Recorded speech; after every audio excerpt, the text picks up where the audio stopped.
Milí přátelé, nepříjemné okolnosti v životě nás někdy srazí až na kolena, ale důležité je najít vnitřní sílu a zase se postavit na nohy. A o tom vám v časech vánočních budu zpívat.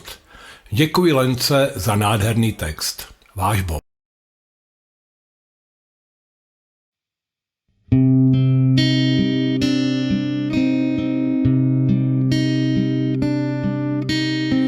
Někdy ti život řádně naloží, nechá tě klesnout až na dno. Říká, když bytí tvé úplně rozloží, zvedni se, nejde to snadno. Tam úplně dole, tam je svět tiší.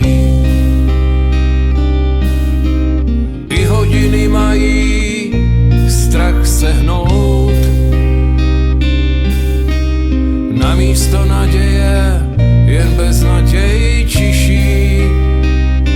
Jsi sevřen úzkostí, bolavých pout.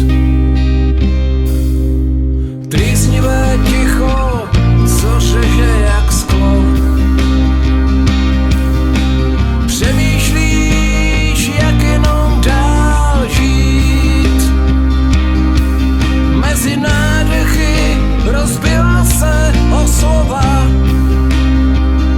Zlomený hlas, co učí se zaznít.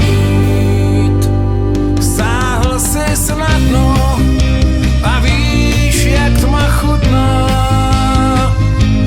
Písní řekneš víc, než uneseš sám. Nestratit naději, ta věc je nutná.